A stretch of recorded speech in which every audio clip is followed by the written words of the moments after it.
Այսինքն երբ արդյունքը արտադրվում է բավական քանակով, բայց շուտ է գոլորշի անում աչքից, քանի որ բաղադրությամբ չունի այն ճիշտ կազմը, որը պետք է լիներ։ Եվ շատ հաճախ խավար տեսողություն կամ օրվա մեջ տատանվող տեսողությունը պայմանավորված է հենց չոր աչքի համախտանիշով։ Բայց հիմնականում գերակշռումը երիտասարդների մոտ ավելի հաճախ եւ իհարկե պայմանավորված է ժամանակակից մեր գadgetներով, էկրաններով, մեր առօրյայով, որը հիմնականում փակ տարածքներում է, ջեռուցվող կամ օդորակիչների օգտագործման տարածքներում է, որտեղ օդը շատ չոր է։ Տեղով Հայաստանում օդը ինքն իրենով շատ չոր է եւ բնականաբար ներսում, այսինքն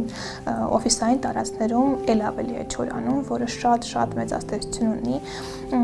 մեր արցունքային շերտի համար, այն ավելի շուտ է գոլորշի անում չոր պայմաններում, քան խոնավ պայմաններում բնականաբար։ Հիմնականում դարի հիվանդություն է համարվում եւ ցավոք գրեթե բոլոր աշխատողները օֆիսային կամ գadgetների հետ առնչվող մարդիկ ինչ-որ մի պահի ունենում են չոր աչքի համախտանիշ։ Իսկ հիմնական ախտանիշները ինչպես է արտահայտվում։ Հիմնականում աչքի դիսկոմֆորտի, ավազի հատիկի, մռմռոցի, այրոցի զգացողությունն է։ Իհարկե, ինչպես նշեցինք սկզբում, տեսողության տատանումներ եւս կարող են լինել։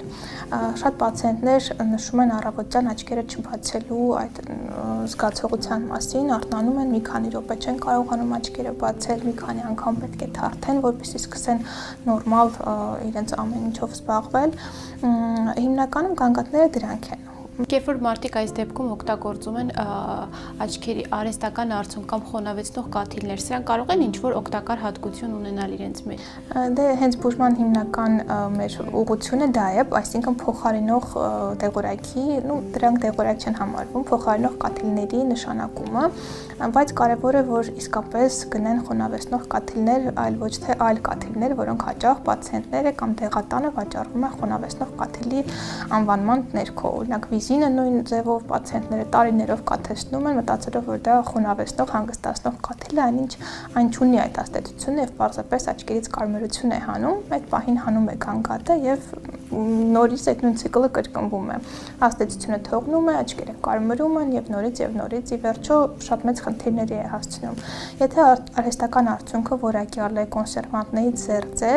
եւ ճիշտ է ընտրված, դրանք նույնպես ունեն տարբեր բաղադրություն, ամեն պացիենտի համար մենք առանձին ընտրում ենք, որ կաթիլը նշանակել։ Միայն օգուտ կտա, միայն կհանգստացնի աչքերը եւ ի վերջո դա նույն օֆիսային աշխատողների համար խնամքի ձևով է հաճախ նշանակվում, ոչ թե բուժման։ Ինչպես խնամում ենք մեր մաշկը, մեր ատամները, նույն ձևել խոնավեցնող կաթիլը հաճախ համարում ենք աչքերի խնամքի մի մաս։